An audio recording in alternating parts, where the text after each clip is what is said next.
Sunday everyone! So today gawa tayo ng DIY or homemade facial moisturizer. So I've been using this one for a month now. So effective naman siya, okay naman siya, hindi naman nag-react yung skin ko kasi alam ko pag magre-react yung skin ko parang namumula at parang nangangapal siya. Pero this time hindi siya nangapal, which means compatible siya sa skin ko. So I'll show it to you. I will post it sa video na to yung complete ingredients kung paano gawin itong DIY moisturizer. This one, I'm only doing small batch. Like ganito lang siya kaliit. And this one will last me about, depende sa gamit ninyo, 2 to 3 weeks. Yung okay na yun, 2 to 3 weeks. Ayoko gumawa ng marami kasi ayoko siyang masira.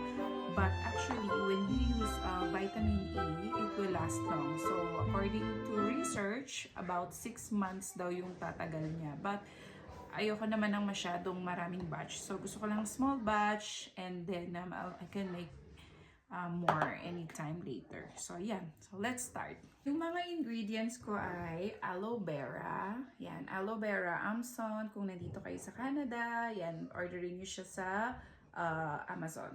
Yan yung brand niya. And the other one is the jojoba oil. Ang ganda nito sa skin, guys. Kahit sa scalp ninyo, kung meron kayong mga dandruff, pwede rin. Or your castor oil, maganda rin siya. And then, syempre, vitamin E na help din yan siya sa skin ninyo. And para magtagal yung product. And of course, shea butter na pang moisturizer. So, may shea butter na pang soap and may shea butter na pang skin and moisturizer. So, shea butter for skin ang kukunin ninyo, okay? And then, small container. But if you want to make bigger amount, then just double it or chat GPT. Very simple. So, I'm gonna use this one kasi wala akong pang melt ng wala pa akong masyadong materials. Ito lang yung meron ako. Tapos, itong bowl. So, lalagyan ko lang siya ng hot water. And then, dito ko na lang siya i-melt. And then, just transfer it here. Ano lang ka-simple. And then, kailangan nyo lang ng measuring spoon. Actually, guys, ito maglalast to for about 3 weeks sa akin.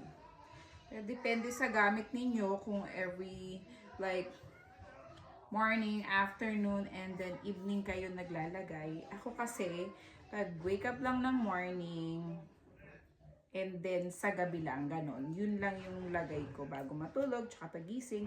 That's it. So, make sure it's half.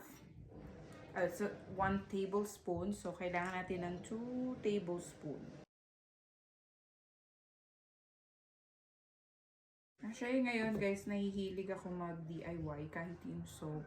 Gusto ko talaga ng yung mga less harsh ingredients na nilalagay natin sa katawan natin. Mas maganda yung gumawa ka na lang, mas tipid. And then, mas alam mo kung ano yung, ayan. Alam mo yung kung ano yung nilalagay mo dun sa katawan mo. Hot water. Wala kasi akong small boiling pan. So, ito na lang. So, completely melted na yung ating shea butter. 1 tablespoon of jojoba oil. This is jojoba oil. Alam nyo, ang effective nito sa akin, guys. Mga 1.5 months ko pa lang siya ginagamit.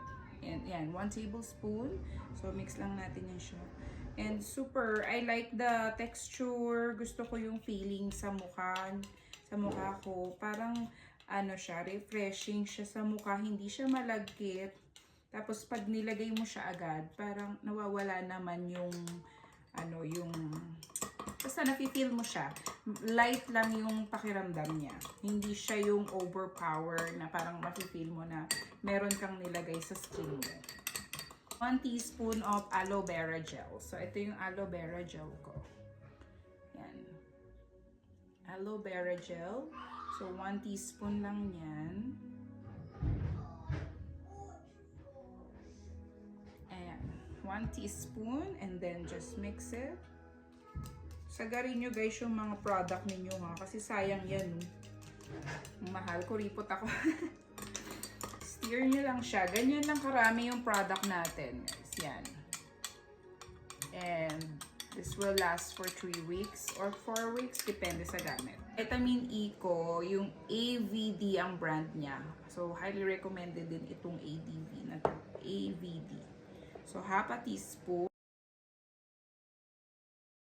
Sa una lang guys, mahirap mag-invest kasi medyo hindi naman ganun ka-pricey yung product, but ito, like katulad nitong si Vitamin E, $10 ito.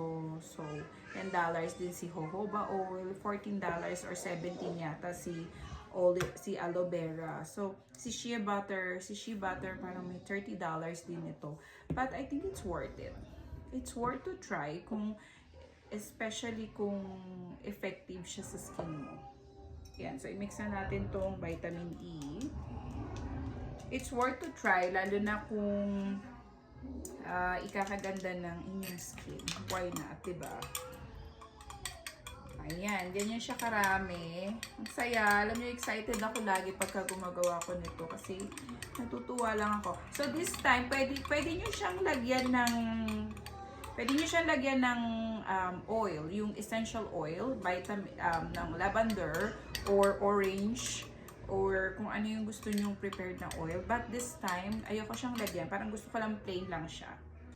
Ang saya gumawa ng DIY, guys. Ang saya gumawa kasi nakakatuwa kasi parang it's for yourself, diba? Tsaka stress reliever na rin siya sa sobrang dami natin ginagawa. So, sobrang pagod sa trabaho. So, pagka gumagawa ko nito, nag-enjoy ako kasi parang nare-release yung stress mo. Ayan. So, ito na yung container ko. Sobrang ganyan. I-transfer lang natin yun siya dito. Pag hindi kasha, meron pa tayong isa. Ayan, ganyan. Diba? O, meron na kayo. Tapos, let it dry. Titigas ito, guys. So, because of shea butter, titigas yan siya. So, nakagawa tayo. Medyo maraming nagawa natin, ah. I thought just gonna make 2 batch. Okay. Okay, 2 bottle. So, ganyan lang. Thank you for watching. Sana may natutunan kayo sa ating vlog. Have a good day, everyone.